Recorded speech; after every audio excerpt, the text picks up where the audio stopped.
Sud Radio, Berkoff dans tous ses états, 12h30, 14h, Philippe David. Et on a le grand plaisir dans Berkoff dans tous ses états d'avoir avec nous Franz-Olivier Gisbert pour le second opus de son histoire intime de la 5e, La Belle Époque, qui retrace les années Pompidou-Giscard. Franz-Olivier Gisbert, bonjour. Bonjour Philippe David. Votre livre commence par ces mots. La France allait-elle tomber dans le néant après De Gaulle? La chute n'a pas commencé sitôt que son cercueil fut recouvert de pelletés de terre. Je déteste entendre dire que c'était mieux avant, mais si on compare les années 70 post-gauliennes à notre époque, cela n'a rien d'un propos de vieillard dépassé ou acariâtre, même quand, en ce qui me concerne, l'âge vient. Depuis, quelque chose s'est déglingué dans notre pays. Franz-Olivier Gisbert, est-ce un message subliminal pour dire que c'est à partir de 1981 que la France a commencé à se déglinguer? On peut dire ça. Alors, en même temps, ça se discute. On peut dire que ça commence aussi avant. C'est-à-dire que les années 70, il ne faut pas les idéaliser totalement. C'est-à-dire, vous avez un travail souterrain en France d'une certaine extrême gauche, représenté quand même par un mouvement totalement abject qu'on peut définir comme le maoïsme, parce que le maoïsme, c'est abject. Quand on lit les textes du président Mao, quand on regarde les volontés d'éradiquer la vermine, enfin, c'est le type de langage qui est employé. Bon, vous avez ce phénomène, et puis vous avez surtout, économiquement, deux énormes secousses qui sont les deux chocs pétroliers, 1973 et 1979. Et ça, c'est pas de la roupie s'enseigner, ça n'a rien à voir avec le Covid. C'est extrêmement violent. La chute de la production industrielle en un an après le premier choc, ça va être moins 10. Donc, c'est absolument, c'est énorme. Et donc, vous voyez, vous pouvez dire aussi que c'est après 80. Ce qui est sûr, c'est que quand l'éditeur de Gallimard, qui est l'historien Rana Levy, m'a proposé de raconter cette histoire, et en fait, j'avais énormément de documents depuis des années, des journaux, tout ça, mais je me disais, qu'est-ce que je vais en faire? Je me plongeais dedans, je me disais, oh non, mais je veux... Et en fait, il m'a dit, voilà, il faut faire cette histoire de la Ve République avec des va-et-vient sans arrêt entre les souvenirs de l'époque, ce qu'on peut dire aujourd'hui, ce que disent les témoins, ce que vous avez vu, etc. Bon. Et quand il me raconte ça, et il me dit, en plus, vous avez rencontré tous les présidents, oui, sauf De Gaulle, et c'est vrai que Pompidou, je n'ai fait que le croiser. Mais dans des circonstances amusantes d'ailleurs. Disons que je les ai bien connus. Oui, c'est foutu de ma gueule, Pompidou. Mais il était comme ça. On voyait, c'était un personnage avec beaucoup d'aisance. Si vous voulez, quand on voit les gens, c'est important, vous voyez, parce que moi, je fais partie des journalistes qui pensent qu'il faut voir les gens. C'est nouveau, hein, vous me direz. Je sais que Plenel ne sera pas d'accord, mais moi, je veux les voir. Et c'est que quand on les voit, par exemple, on voit très bien que Pompidou, si vous voulez, qu'on imagine comme un petit gros fatigué, en fait, est un personnage avec beaucoup d'allant et comment dire, énormément de charisme, quoi. Il circulait comme ça, je me souviens, à l'Élysée pendant une réception d'une personne à l'autre. Enfin, il dominait, quoi, c'était clair. Donc, évidemment, quand on a vu les gens, on n'en parle pas de la même façon. Mais donc, pour revenir à cette histoire de rencontre avec Rana Levy, c'est l'historien. Donc, quand il me propose ça, en fait, je me suis dit, mais oui, parce qu'en fait, on a envie de savoir, mais comment on en est arrivé là? Je crois que c'est ça. Ouais. L'histoire de ce livre, en fait, c'est ça. J'aurais pu l'appeler aussi comme ça. Sauf que c'est en 3 tomes et il faut changer le titre régulièrement. Mais c'est comment on en est arrivé là? Qu'est-ce qui s'est passé pour que tout se déglingue si vite? Attention, moi, je suis pas décliniste. Hein. Je pense que le déclinisme en France aujourd'hui, c'est ceux qui veulent pas voir les problèmes. Moi, je pense qu'il faut les identifier et ensuite les traiter et les résoudre. Et la France, elle a passé son temps à renaître, à retomber, à mourir, à ressusciter. Donc je suis pas en train d'expliquer, j'ai pas fait un livre pour expliquer que tout va mal et tout va... Oui, bien sûr, c'est clair. Tout va mal, pardon. Alors, mais ça peut s'améliorer. Franz-Olivier Gisbert, au début du livre, vous dites que la mort de De Gaulle avait libéré psychologiquement Pompidou, qui a été élu à peine un an avant. Qu'entendez-vous par cela, que ça l'a libéré psychologiquement ? Alors, écoutez, et Pompidou, il faut bien voir les deux successeurs, parce que c'est Pompidou et Giscard. Se ressemblent beaucoup, parce que ce sont des personnages qui ont été créés par De Gaulle, qui se sont inspirés de De Gaulle. Hein. Giscard, il a vu, quand il était ministre des Finances pendant 6 ans, et secrétaire d'État puis ministre, et il a vu De Gaulle un nombre incalculable de fois. Il avait même des tête-à-tête hebdomadaires avec lui. Donc il s'en est beaucoup inspiré. D'ailleurs, il ne s'en cachait pas, il le disait. Quant à Pompidou, oui, il il a fait figure de dauphin quand même pendant très longtemps, sauf à la fin.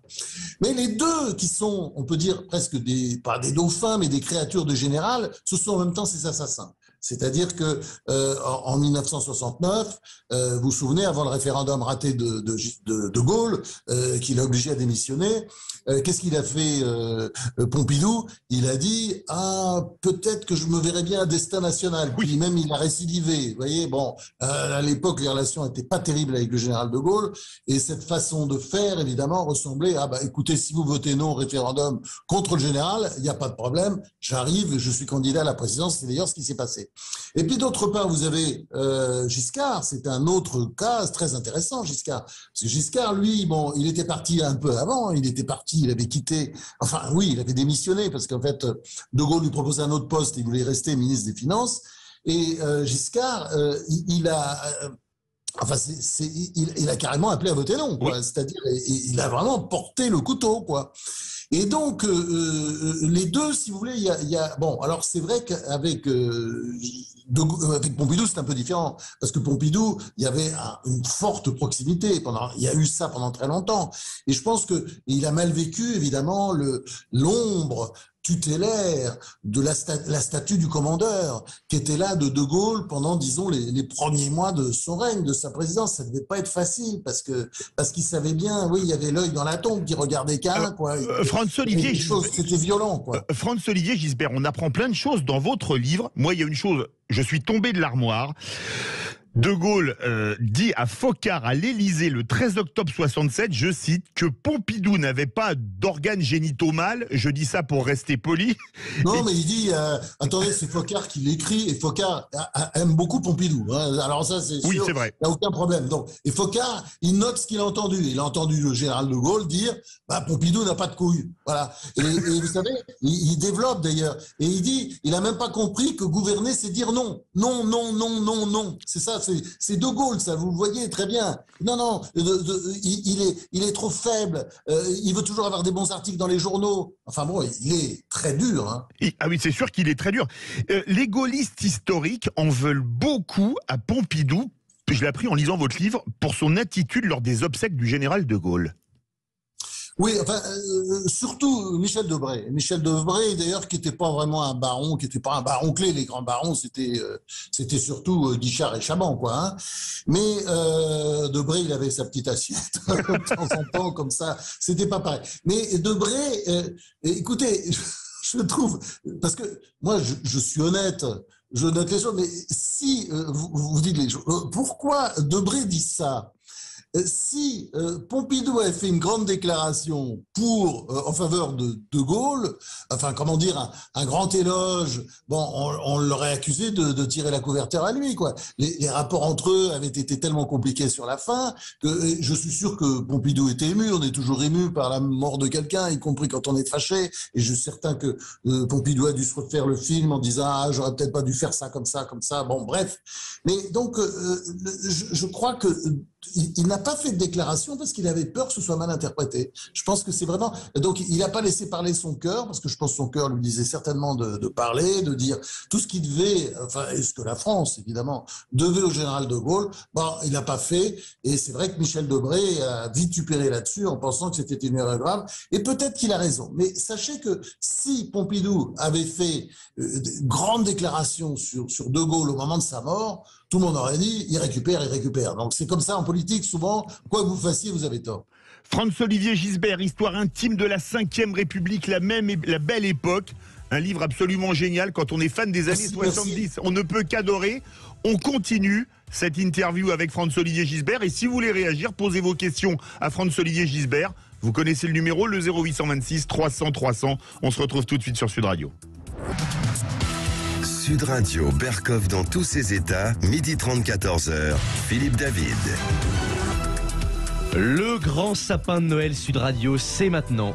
C'est le moment pour vous d'ouvrir votre cadeau de Noël en direct sur Sud Radio. Et nous accueillons tout de suite Joseph de Bayonne. Bonjour Joseph. Bonjour Joseph. Mileshker de nous écouter, comme on dit en basque. Ah, Mileshker, Ongui et Tori aussi alors. Exactement. Alors vous avez été sélectionné car vous êtes le 21e appel. Et derrière ce chiffre 21, aujourd'hui vous gagnez Votre tablette tactile offerte par Sud Radio et la Confédération des buralistes, offrant un confort largement supérieur à votre téléphone intelligent, véritable outil de travail ou de loisir que vous pourrez emporter partout et télécharger l'application Sud Radio. Félicitations Joseph. Merci beaucoup, fantastique, c'est un super cadeau. Merci beaucoup. Le Père Noël arrive avec un peu d'avance, on est le 21 décembre, il a juste 3 jours d'avance. Vous écoutez régulièrement Sud Radio ? Matin, midi et soir. Oh bah parfait, c'est la bonne postologie. C'est même surtout c'est surtout la première fois que j'appelle. Bon, je m'attendais à tomber sur Monsieur Berkoff, je tombe sur vous, Monsieur David, mais... Philippe, bah écoutez, André, c'est le... Dédé son surnom, André, c'est le personnage emblématique, mais c'est un ami et c'est très flatteur pour moi de le remplacer. Et je suis sûr qu'il vous embrasse depuis son lieu de villégiature. Merci beaucoup. Merci à vous. Ce sera idéal pour regarder la chaîne YouTube de Sud Radio en direct. Donc bravo Joseph. Et joyeux Noël et bonne année. De même. Très bonne fête Joseph. Le grand sapin de Noël Sud Radio continue jusqu'au 25 décembre. Restez connectés sur Sud Radio toute la journée pour ouvrir avec nous en direct votre cadeau de Noël. Sud Radio Berkoff dans tous ses états. Le face-à-face. Le face-à-face avec Franz-Olivier Gisbert pour son livre « Histoire intime de la 5e République, la belle époque » publié chez Gallimard. C'est un livre qui retrace les années Pompidou-Giscard. Franz-Olivier Gisbert, je vous cite. Pour vous parler de Pompidou, comme Louis-Philippe était le roi bourgeois, il est lui le président bourgeois. Pourtant, il est issu de la droite bonapartiste, contrairement à son successeur qui sera de la droite orléaniste. Pourquoi cette comparaison ? Attendez, vous avez raison. Historiquement, c'est vrai, il est issu de la droite bonapartiste, ce qu'on appelle la droite bonapartiste. D'ailleurs, le gaullisme, c'est quand même un petit peu plus compliqué que ça. C'est vrai. C'est un peu le résumé. Et en même temps, il vient de la gauche. C'est un fils de paysan, donc il a la glaise à la semelle de ses chaussures, parce que c'est un paysan, c'est vraiment typiquement l'Auvergnat paysan, fils d'instituteur, ses parents sont instituteurs, et donc voilà, il est venu d'en bas. Il est venu d'en bas et il a tout cassé là pour à cette époque l'ascenseur social, ça lui arrivait de marcher. Et c'est un cas typique d'ascension sociale finalement très rapide. Il est allé Louis le Grand, il est arrivé en fait par l'école, par la méritocratie de la Troisième République. Donc je crois que c'est ça. Il faut rappeler ça, c'est-à-dire que ce n'est pas tout à fait le même profil que Giscard, qui lui appartient à la droite traditionnel et plus classique. Lui, il a toujours des vieux copains de gauche. Tous ses profs, il est resté très ami avec certains d'entre eux. Il les voit et beaucoup continuent à voter socialiste. Alors, vous écrivez aussi, c'est très drôle parce qu'il y a beaucoup d'humour dans votre livre, beaucoup de culture et beaucoup d'humour. Mais Pompidou a beau symboliser, outre la modernité, un mélange tellement français d'humanité et de culture, il fait quand même penser à Louis XVIII après Napoléon ou à Truman après Roosevelt. Ça a vraiment été un gros handicap pour lui de succéder au général de Gaulle. Oh, c'est pas possible, attendez. Vous pouvez pas non plus être le fils du général de Gaulle. C'est impossible. Mais c'est affreux. Regardez comment les médias ont traité Philippe de Gaulle pendant des années, l'amiral de Gaulle. Pourtant, quand on le rencontre, enfin, c'est quelqu'un de grande valeur. Mais simplement, effectivement, c'est impossible. Je pense que le général de Gaulle, c'est un morceau d'histoire de France. Le général de Gaulle, je crois même, si on prend un peu de recul, malgré toutes ces roueries, cette espèce de violence qu'il y a en lui. Bon, le général de Gaulle, c'est certainement l'une des plus grandes figures de l'histoire de France. Bon, alors je sais, il y a Saint-Louis, Charles VII, Jeanne d'Arc, etc. Mais Napoléon III, si on veut aussi. Mais en tout cas, il y a aussi le général de Gaulle. Notamment pour ce qu'il a fait en 1958, où il a pris une France par terre. C'est pour ça que rien n'est foutu. Vous voyez, Philippe, c'est important de dire aussi que rien n'est jamais foutu. De Gaulle, il est arrivé en 1967, il a pris des mesures très rapides et en quelques mois, je dirais, la France n'était pas redressée parce que ça a mis un peu plus de temps. Mais enfin, toutes les bonnes décisions avaient été prises pour faire repartir la machine. Alors, j'ai appris dans votre livre que Pompidou a appris dès l'été 68 qu'il était malade, c'est-à-dire avant même d'être élu à l'Élysée. Oui, ça je l'ai su que tout récemment d'ailleurs, mais c'est vrai que... Ça fait partie des nombreuses choses qu'on apprend dans votre livre d'ailleurs. Hein. Oui, oui, bien sûr, mais c'est même incroyable. Mais il savait qu'il avait quelque chose de très grave. Il savait pas ce que c'était, parce qu'il faisait partie de ces gens qui, bon, voilà, il y a les ennuis arrivent, je ne veux pas savoir. Vous savez, il y a beaucoup de malades comme ça. Les médecins vous le diront. Ça, il a eu cette espèce d'attitude, mais son fils était au courant. Les grands profs qui s'occupaient de lui, évidemment, étaient au courant. Tout le monde savait. Alors, bon, je pense pas qu'il lui ait dit. Mais de toute façon, il voulait pas en entendre parler. C'était clair, il voulait s'occuper d'autre chose. Mais forcément, il savait que c'était grave. Il savait que c'était grave parce qu'il voyait bien l'attention qui était portée, les examens, etc. Parce que ça a été, bon, dès le départ. C'est-à-dire, il se rend compte qu'il a attrapé cette saloperie en 1968, pendant l'été 68, et ben, il va se présenter l'année suivante à la présidence. Or, c'est une maladie qui tue vite. La maladie, absolument, la maladie de Waldenström. A eu Boumediene, d'ailleurs, le président algérien, quelques temps plus tard. Et le Shah d'Iran, même, je crois. Il y a un passage impressionnant. J'ai appris que quand il se sépare de Chaban-Delmas à Matignon, il pense à mettre Chirac qui a 36 ans et vous écrivez: après De Gaulle, Pompidou est un président à visage humain, aussi à l'aise avec un béret dans un smoking, pas bégueule, joueur de boule ou de poker, toujours la clope au bec. On a l'impression que Pompidou et Chirac ne font qu'un. Ah, ça, je suis d'accord. Vous savez, moi j'ai bien connu Chirac, je l'ai beaucoup suivi comme journaliste, et c'était clair qu'il avait un père, c'était Pompidou. C'était son père. Alors, je sais pas quels étaient ses rapports avec son père, parce que Chirac était quelqu'un de très facile d'accès, avec qui on pouvait beaucoup parler, plaisanter, etc. Mais dès qu'on parlait de la famille, et notamment du père, il y avait un mur, un rideau de fer qui tombait et il refusait d'en parler. Je suis pas sûr que les relations étaient formidables. En tout cas, ce qui est sûr, c'est que avec Pompidou, il est dans la vénération, dans l'affection, dans l'amour, dans la gratitude. Et je pense d'ailleurs c'est l'erreur qu'a fait Giscard quand il a choisi comme Premier ministre. Il s'est dit « Ah ben il sera comme ça avec moi, parce que c'est un fidèle ». Pas du tout. Giscard, c'était pas Pompidou. Donc il n'a pas du tout transféré tout ce qu'il avait pour Pompidou sur Giscard quand il est devenu son Premier ministre. C'est ce qu'on a appelé le malentendu. C'est ce que vous en parlez d'ailleurs plus tard dans le livre. Le 2 avril 74, Pompidou décède. Vous regardez un film de John Frankenheimer à la télévision, toute la France l'apprend, souvent devant une télé en noir et blanc. Et vous voyez Chaban-Delmas comme vainqueur. On dit que c'est Chirac qui a tué Chaban avec l'appel des 43, mais pourtant vous dites qu'il s'est tué tout seul. Comment, Franz-Olivier Gisbert ? Il s'est tué tout seul parce que je pense qu'il a fait une mauvaise campagne, Chaban-Delmas. Il a fait une campagne d'abord très gaulliste, un peu archaïque. À la fin, quand il coulait complètement, il a fait cette espèce de numéro théâtral avec André Malraux. Il était lui-même très jaune. Malraux n'allait pas bien non plus physiquement. Enfin, ça donnait l'impression vraiment c'était un naufrage complet. Je suis dans le livre, ça a frappé d'ailleurs pas mal de lecteurs. Je suis très aimable pour Chaban-Delmas. Vous savez que le Canard enchaîné surnommait Charmant Delmas. Et vous savez pourquoi? Il passait un peu pour un imbécile, Chaban-Delmas, qui était un grand héros de la Deuxième Guerre mondiale, enfin de la résistance, compagnon de la libération, enfin très très jeune général de brigade, nommé très très très jeune par le général de Gaulle, qui avait un faible pour lui. Il le trouvait un petit peu trop incommodant, oui, il avait un petit côté radical socialiste, Chaban-Delmas. Mais il passait pour un imbécile parce qu'il était très gentil. Moi, ça me frappait, vous voyez, les politiques sont souvent des pots de vache. Et c'est vrai que comme journaliste, je l'ai vu beaucoup quand j'étais à l'époque au Nouvel Observateur, et je le trouvais absolument délicieux et gentil sur tout le monde. C'était très étrange. Ça aurait pu être un bon président, mais je pense que disons, il s'est mal débrouillé, il avait été déjà pas mal attaqué sur des affaires. Donc, il a été tué très vite, en fait. Et je pense qu'il aurait été un bon président. Alors, vous votez Chaban au premier, Mitterrand au second. Et alors, une chose très... Chaban au premier tour parce que je me disais, je voulais pas voir disparaître le gaullisme. Vous savez, j'étais venu de ma campagne normande. Ma famille était de gauche, j'étais de gauche. Mais très vite, comme jeune journaliste au Nouvel Observateur, je trouvais les gaullistes, les grands personnages du gaullisme absolument fascinants. Alors je les adorais, je les vénérais, je les voyais tout le temps.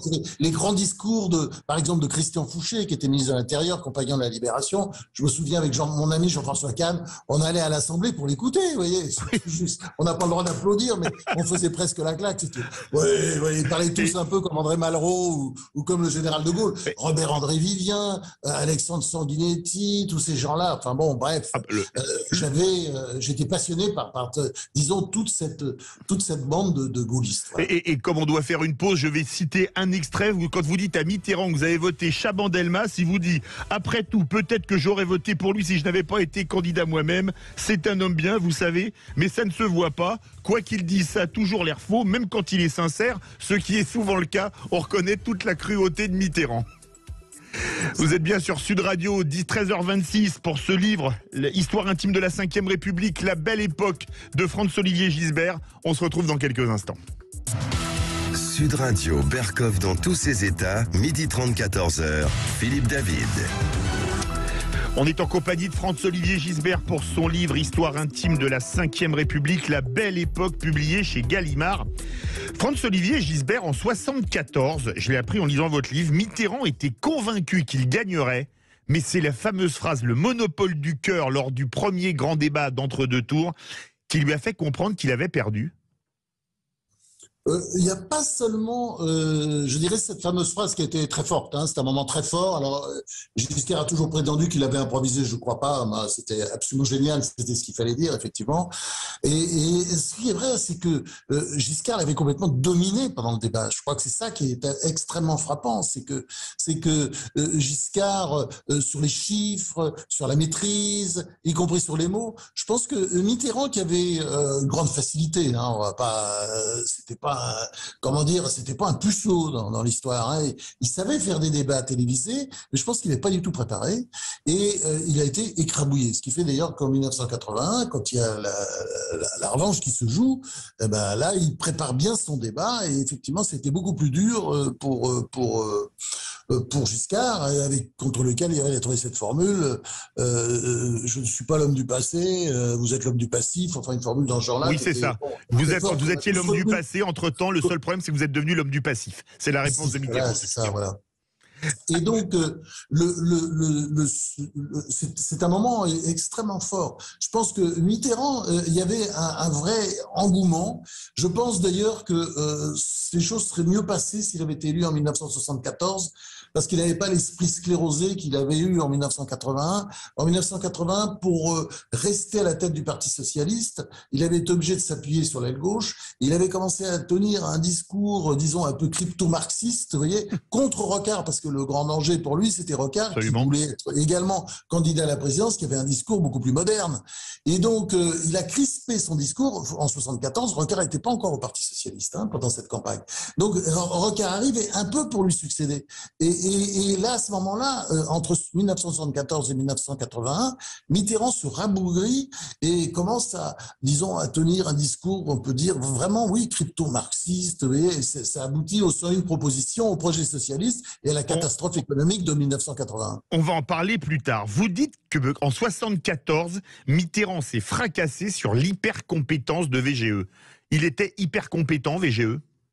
Oui, Giscard était quelqu'un de tout à fait particulier, c'est-à-dire que il était d'une intelligence inouïe, quitte à en devenir idiot, comme souvent les gens très intelligents. Mais il était brillantissime. D'ailleurs, tout le monde se souvenait de ses discours à l'Assemblée, ou de ses discours d'ailleurs à la télé, sans note aucune, avec tous les chiffres. Enfin, c'était un hypermnésique, comme beaucoup d'autres dirigeants politiques d'ailleurs. Mais il avait une facilité, une aisance. Une componction aussi. Il y avait quelque chose qui n'allait pas chez lui, ça c'est clair. Il y avait quelque chose il était un peu inadapté. Je ne sais pas s'il venait d'une planète extraterrestre ou bien d'une planète exogène, comme on dit, vous voyez, très loin dans l'univers, ou s'il venait d'un siècle passé, peut-être du XVIIIe siècle, où il aurait pu retrouver son copain Jefferson avec Lafayette et toute la bande. Mais je pense que c'est quelqu'un qui était d'une intelligence très, très, très supérieur, bien sûr, mais c'est évident. Et puis, un peu comme De Gaulle, il essayait toujours de voir plus loin. Vous voyez, c'est quelqu'un qui travaillait beaucoup, qui n'était pas, comme nos présidents aujourd'hui, le nez sur le guidon, en train de faire leurs trucs sur les réseaux sociaux, ou YouTube, etc. Il avait toujours cette espèce de volonté d'aller chercher loin, de chercher dans l'histoire. Enfin, c'était, oui, c'est ça, on peut pas l'abaisser. C'est pas parce qu'il a perdu en 1974 1980 d'un chouïa, je vous rappelle, il a perdu de justesse. Hein. Il aurait tout été, enfin, en principe, il aurait dû gagner cette élection s'il n'avait pas commis quelques erreurs. Bon, on en parlera sûrement. On va en parler, bien sûr. VGE, son problème Giscard d'Estaing, c'était le peuple, comme disait Pompidou, François-Olivier Gisbert. C'est clair, c'était le peuple, parce que bon, Pompidou, il en venait, c'est très facile. Donc, comme vous citiez tout à l'heure un passage, je disais, il était à l'aise n'importe comment. Ben, il aurait pu mettre des sabots, Pompidou, ça lui allait très bien, mais après, il pouvait mettre un smoking. C'était vraiment le caméléon par excellence. Giscard, non. Ah non, d'abord, Giscard, il y avait quelque chose de, je le dis dans le livre, qui était très frappant. Il y a d'autres hommes d'État, d'ailleurs, qui étaient comme ça, très propres. Mais était d'une propreté absolue, un peu comme Balladur, vous voyez. En général, ça leur porte pas sens, ces gens-là. Mais oui, il n'y avait pas les ongles noirs, comme ça pouvait arriver de temps en temps à Mitterrand, ça. Vous voyez, ce que je veux dire, c'est ces côtés propres, soignés, c'est sûr que de ce point de vue, les deux se ressemblaient pas, Pompidou et Giscard. Une des premières lois de Valéry Giscard d'Estaing, une fois élu, c'est la loi Veil sur la légalisation de l'avortement, une loi votée par l'opposition, puisque la majorité des députés de la majorité, qu'ils soient UDR à l'époque, c'était le nom de ce qu'allait devenir le RPR, ou les Républicains indépendants ont voté contre. Il y a eu après la loi sur la majorité à 18 ans. Est-ce que finalement les lois sociétales, c'est pas le grand marqueur du giscardisme? Et est-ce qu'il n'a pas fait justement trop de lois sociétales pour Pierre à la gauche, ce qui va lui coûter très cher en 1981, François-Olivier Gisbert? Franchement, je suis pas sûr. Je suis pas sûr parce que tout indiquait, si vous regardez vraiment les choses avec la plus grande honnêteté, il aurait dû être élu. Il était à 60% des voix en novembre 80 dans les sondages. Ouais, il aurait dû être élu. Il a gagné, c'est Barre qui a mené la campagne législative en 1978, mais tout le monde pensait que la gauche pourrait l'emporter. C'était bon, la gauche a perdu. Elle a perdu assez lourdement en 1978, donc aux législatives. Donc, je pense qu'il aurait pu l'emporter, mais à deux conditions évidemment. C'était l'affaire des diamants, on en parlera sûrement. Oui. Et puis aussi, il aurait pu tendre la main à Chirac.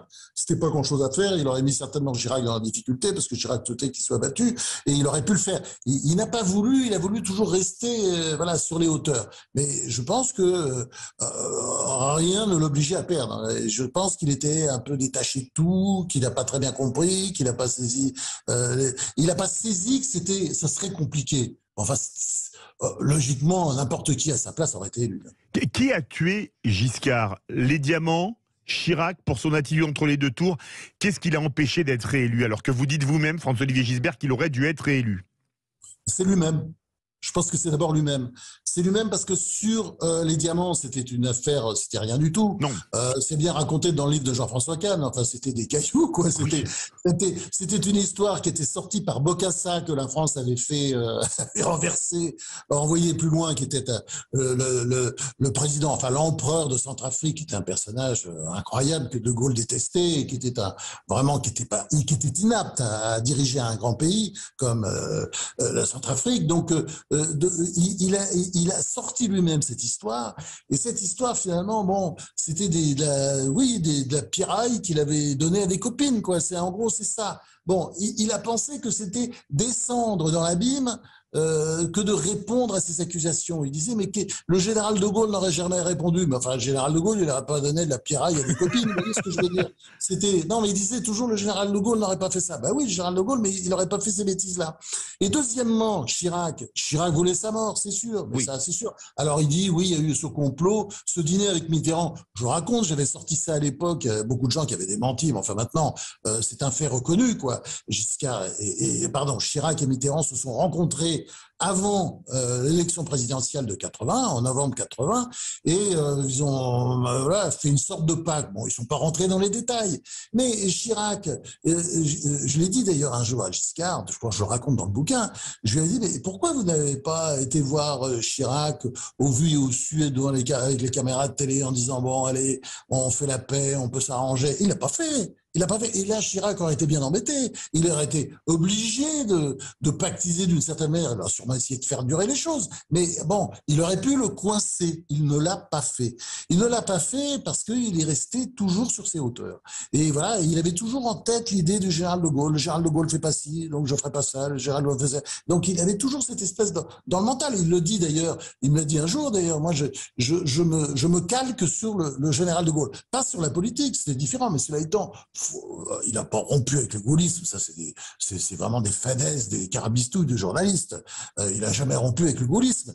Parce que le gaullisme, c'est quoi? C'est pas l'idéologie. Le gaullisme, c'est une méthode. Et là, la méthode, il l'avait. Alors, oui, il l'avait la méthode, c'est-à-dire la volonté. On fait vite les choses. Enfin, et c'est pour ça, vous parliez des réformes sociétales de Giscard. Il en a fait un nombre absolument considérable. Il a fait aussi la mis fin au contrôle des prix avec Sebag, qui a fait ses réformes. Mais et puis surtout, ce qu'il faut quand même dire Giscard, c'est qu'il a essuyé des difficultés maus, parce que les deux chocs pétroliers, je le répète, on en parlait tout à l'heure, 1973 et 1979, c'est effrayant ce qui tombe sur la France. Bon, il a réglé d'une certaine manière ses problèmes, et quand il rend les clés de l'économie française à François Mitterrand en 1981, il y a très peu d'endettement, pratiquement rien, et il n'y a pas non plus de déficit. C'est-à-dire qu'il a géré tout ça au mieux. Alors évidemment, c'est le début de la désindustrialisation, mais bon, en même temps, ça c'était l'effet des chocs pétroliers qui ont fait énormément de mal à la France. Mais disons, il avait géré au mieux. Je pense que d'ailleurs, il avait toujours cette phrase, c'était amusant d'ailleurs, il disait toujours, oui, il voulait développer le concept de bonne gestion. Vous voyez, oui. Bon gouvernement, bonne gestion, ça c'est des idées un peu farfelues à la Giscard. Mais en tout cas, il a essayé de le faire. Donc, vous voyez, moi, je fais pas partie de ceux qui tapent sur Giscard pour une raison, même si je suis cruel parfois, mais ça, on peut pas s'empêcher, c'est doit être ma nature. Mais c'est quelqu'un qui quand même, a bien fait les choses. C'est-à-dire, il a beaucoup réformé quand il pouvait au début, pendant les 100 premiers jours, parce que c'est là qu'on peut faire les choses. Et puis, ensuite, quand même, il y a eu quelques avancées. Enfin, c'est pas une période d'effondrement comme celle qu'on peut vivre, par exemple, aujourd'hui. C'est une période, on a l'impression que l'État marche. Et puis surtout, regardez par exemple par rapport au choc pétrolier. Vous faites les comparaisons avec aujourd'hui. Il y a donc ce premier choc pétrolier, 1973. Immédiatement, Pompidou est en train de mourir. Oui. Et c'est Pierre Messmer, qui est Premier ministre, qui prend la décision. Allez hop, on lance un plan de construction de 14 réacteurs nucléaires. Giscard arrive après.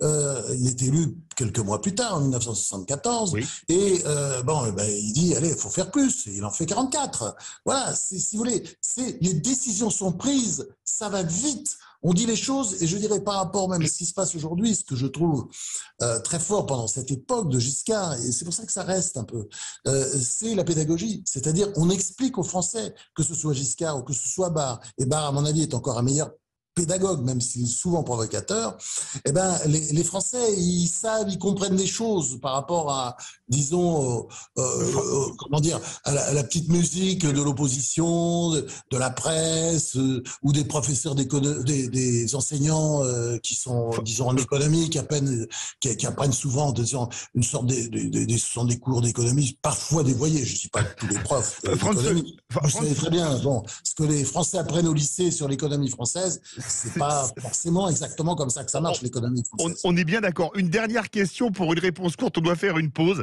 Vous qualifiez Giscard, je vous cite, de Gaulle le Petit, comme Victor Hugo qualifiait Napoléon III de Napoléon le Petit.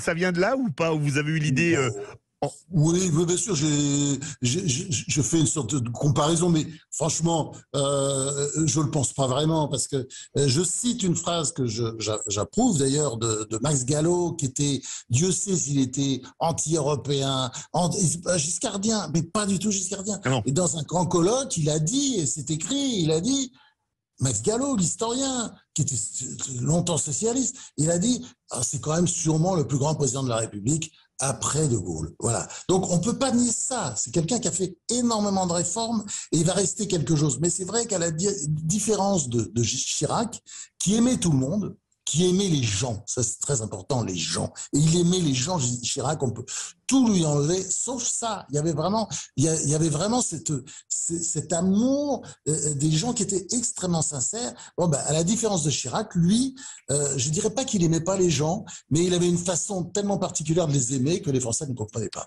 L'histoire secrète, histoire intime de la Ve République, la belle époque de Franz-Olivier Gisbert. On a passé l'élection de Giscard, le septennat de Giscard, mais on a encore plein de choses à se dire. Oui, et chers auditeurs, vous continuez de nous appeler au 0826 300 300 pour participer à la discussion entre Philippe David et Franz-Olivier Gisbert. À tout de suite sur Sud Radio. Sud Radio, Berkov dans tous ses états, 12h30, 14h, Philippe David. Retour de Berkov dans tous ses états pour ce livre, cet excellent livre, Franz-Olivier Gisbert, histoire intime de la Ve République, la belle époque, les années Pompidou-Giscard. Franz-Olivier Gisbert, je vais vous citer un de vos échanges avec Pierre Mauroy en 81. Le projet socialiste et les 110 propositions, c'est un festival d'ânerie, de débilité. Avec la promesse des 50 000 embauches de fonctionnaires la première année, on touche le fond. Ces gens-là sont tombés sur la tête. Des pitres, des dangers publics, des économistes de jardin d'enfants. Ils se foutent de la France. À croire qu'ils ont recopié un mémorandum du Soviet suprême. Il ne manque plus que le retour du Gosplan pendant qu'on y est. Si par malheur nous étions élus, ça ne pourra jamais marcher. Je l'ai dit à Mitterrand. Vous lui répondez alors, tu vas voter contre? Un silence, puis non, ce n'est pas l'envie qui m'en manque, mais pendant la campagne présidentielle à venir, ça risquerait d'être utilisé contre nous. Je ne veux pas gêner Mitterrand, tu comprends? Je crois que je vais m'abstenir. Est-ce que cet échange est truculent? Est-ce que Valéry Giscard d'Estaing a été élu Mitterrand a été élu grâce à un programme totalement démagogique? Ah ben c'est clair. Est-ce que s'il a été élu à cause de ce programme, j'en suis pas sûr. Moi, je suis pas sûr que les Français voulaient ça. C'était vraiment race gratis. Ça ressemblait à des programmes économiques comme ceux que nous avons eus récemment. Enfin, Macron était un peu un Père Noël. Il faut bien dire, nous a fait une campagne de Père Noël. Et là, c'était vraiment tout. On avait tout, la retraite à 60 ans, qui a coûté énormément d'argent à la société française. Elle a fait régresser aussi, même par rapport aux autres. Il faut bien voir. N'oubliez jamais, en 1975, la France, en matière de niveau de vie, c'est le pays numéro 5 au monde. Oui. Il est tombé 26e rang aujourd'hui. Et, ça se trouve, il est déjà, à l'heure où on parle, 27e, 28e ou 30e. C'est-à-dire, il tombe. Et là, c'est un pays qui marche, c'est un pays qui fonctionne. Et donc, si vous voulez, c'est intéressant cette phrase ces propos de Mauroy, qui sont des propos qui tenaient à beaucoup de gens. Franchement, je suis peut-être le premier à casser l'espèce de silence un peu respectueux. Mais enfin, il parlait comme ça. Il était en guerre, même s'il avait un discours double. C'est-à-dire que il tenait un discours comme ça devant l'opinion, il défendait, mais il était et en même temps toujours très loyal à Mitterrand. Attention, c'était pas des discours il aimait Mitterrand. Donc c'était assez incompréhensible. Quand vous comprenez ses propos, il faut bien savoir que c'est pour ça qu'il est Premier ministre. Il est très loyal à Mitterrand, il adore Mitterrand. Et respectivement, parce que Mitterrand l'aime beaucoup, il y a vraiment quelque chose entre eux de fort. Et puis d'autre part, c'est un responsable socialiste responsable. C'est-à-dire, il ne veut pas faire de mal au Parti socialiste, mais il n'en pense pas moins et il vote et il dit les choses. Et ces propos-là, il les a tenus à d'autres, bien entendu. C'est pas juste comme ça quelque chose qui sort 40 ans après. C'est des propos qu'il tenait régulièrement. Ces années, alors vous parlez pas que de politique, vous parlez de plein de choses, de culture, de cinéma, vous parlez des pièces de théâtre, la cage aux folles, enfin il y a plein de choses, Rabbi Jacob, les valseuses. Est-ce que finalement ces années 70, elles étaient pas beaucoup plus libérées que les nôtres, Franz-Olivier Gisbert? Oui, parce que, par exemple, vous aviez, c'était la grande période de deux grands humoristes, c'était Coluche et Thierry Leluron. Je suis pas sûr que leur sketch passerait comme ça. D'ailleurs, il y avait toujours des scandales après les sketchs de Thierry Leluron à la télé, notamment. Et Coluche aussi, c'est des gens qui faisaient scandale. Donc, on s'est un peu rabougri. Bon, il y a encore de la liberté, c'est pas vrai aujourd'hui. Mais enfin, je pense que, oui, peut-être il serait arrivé des problèmes à Thierry Leluron ou à Coluche, des procès qu'ils auraient perdus, etc. On est dans un autre type de société avec la judiciarisation systématique des propos, des polémiques pour un oui ou pour un non. On n'a pas le droit de rire de ceci, de cela. Enfin, la liste va être de plus en plus longue. On a l'impression que les choses dont on n'a pas le droit de rire, la liste s'allonge chaque jour davantage. Donc oui, c'était une époque quand même. Mais je veux pas dire que la liberté a disparu depuis, c'est pas vrai. En 4e de couve, comme on dit chez les éditeurs, vous écrivez « C'était le bon temps. Quand la France contemporaine nous accable, il suffit pour aller mieux de se ramontevoir celle des années 70. » Rythmée par les films de Sautet, les chansons de Dalida, Nino Ferrer, Bachung, sous le signe très masculin de Pompidou, Giscard, Mitterrand, Barre, Rocard, Sartre et Mao. Elle fut à la fois insouciante, bourgeoise et révolutionnaire. Est-ce que vous diriez que c'est les plus belles années que la France ait vécues, Franz-Olivier Gisbert ? Je suis pas sûr parce que je pense que les années 58 et tout ce qui a suivi, quand il y a ce que j'appelle le sursaut, c'est le premier tome de mon histoire intime de la Sous Ve De Gaulle, République. oui. Et vous avez la période de De Gaulle, c'est une espèce de redressement extrêmement rapide. Ça devait être assez grisant. Vous voyez ce que je veux dire? Moi, je l'ai pas trop vécu. J'étais jeune, j'étais enfant. Enfin, oui, j'ai commencé quand même. Je suis né en 1949, donc j'étais pas non plus totalement absent. Mais c'est vrai que j'ai vécu mieux les années 70. Mais c'est sûr que c'est une période où la France d'abord avait le sentiment de compter et il y avait à sa tête des dirigeants qui prenaient des décisions, qui n'avaient pas peur, qui n'avaient pas la main qui tremble et qui décidaient de faire des choses. Donc c'est sûr. Mais vous savez, ça va revenir. Moi, je suis pas. Vous savez, la France, elle a besoin d'être bien bas. Elle n'a peut-être pas encore touché le fond pour pouvoir repartir de l'avant. Moi, je suis très optimiste pour l'avenir à long terme et pas à court terme. Vous savez, il y a beaucoup d'énergie dans ce pays. C'est un pays absolument magnifique. Ce qui est sûr, c'est qu'on n'a peut-être pas l'amour de soi qu'ont les Italiens, et c'est bien dommage parce que bon, leur amour du patrimoine, etc. On sent bien que chez nous, c'est pas tout à fait la même chose. Même s'il y a une passion dans une partie de la population pour le patrimoine, comme s'il allait bientôt être perdu. Mais je pense que moi, je ne vois pas comment ça pourrait continuer comme ça à l'infini. Il y a bien un moment donné où, vous savez, les choses se redressent. C'est vrai pour tous les pays. Le déclin est jamais définitif. Hein.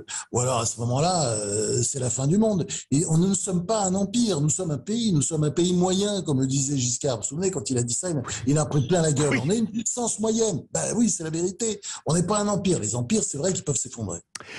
François-Olivier Gisbert, il nous reste un peu plus de 2 minutes. Si vous permettez que je vous pose une dernière question en musique. On écoute ceci. Si je dis que votre livre retrace les années Pompidou-Giscard au rythme des choses de la vie de Claude Sautet, musique de Philippe Sard incluse, vous me répondez quoi ? Ah oui, j'adore ce film, même si les montages, c'est pas très moderne, quoi, vous voyez, on voit, bon, c'est un peu, voilà. Mais les acteurs sont inouïs, Piccoli est incroyable, Romy Schneider, merveilleux, enfin, tout ça. Léa mais Massari. les films de Sauté, mais c'est juste magnifique, ça n'a pas pris une ride, regardez, vous vous souvenez Vincent François Paul et les autres, oui. la grande envolée du gigot, là, mais c'est incroyable, les tirades, enfin bon, voilà, tout ça, c'est des grands films, et j'aime beaucoup cette musique, ouais, très belle musique. Elle va presque me tirer les larmes aux yeux. Et si le Père Noël pouvait vous amener un cadeau, je sais pas, aller un voyage 50 ans en arrière, pantalon, pas de def, des musiques... Non, pas les pantalons, pas de def. J'en ai jamais porté, moi j'avais du jean comme tout le monde. Ah non, je déteste ça. C'était affreux, ça. Affreux. Vous signeriez pour refaire, ne serait-ce que pour 2 ou 3 jours, un voyage à cette époque que vous décrivez si bien dans Histoire intime de la Ve République, la belle époque, publiée chez Gallimard ? Oh, merci, oui. Oui, je serais allé voir Véronique Sanson. Ah, j'étais amoureux d'elle à l'époque. Peut-être que je l'aurais dit. Je l'ai jamais dit. Mais oui, on avait comme ça. Vous savez, je la voyais de loin. J'ai jamais vu. Alors que, comme journaliste, j'ai vu tout le monde, hein. Gorbatchev, Solzhenitsyn, Reagan, etc. Mais pas Véronique Sanson. Véronique Sanson, j'aurais bien aimé la voir dans les années 70. Ça aurait été bien. Merci beaucoup, François-Olivier Gisbert. Le Père Noël peut encore passer. Il est dans toutes les bonnes librairies de France et de Navarre. Si vous aimez les années 70, si vous aimez la politique, si vous aimez l'histoire, si vous aimez la culture, l'économie et qu'en plus vous aimez rire en lisant un livre qui vous cultive, Histoire intime de la Ve République, la belle époque de François-Olivier Gisbert, avec en couverture Valéry Giscard d'Estaing à l'accordéon et Georges Pompidou, la cigarette au bec. Maintenant, ce serait plus possible dans les films, mais c'est possible en une de votre livre. Merci beaucoup, François-Olivier Gisbert. Merci, Philippe David. C'était le face-à-face de Philippe David avec François-Olivier Gisbert pour son livre Histoire intime de la Ve République, la belle époque, édition Gallimard. Tout de suite, l'émission de Brigitte Lay.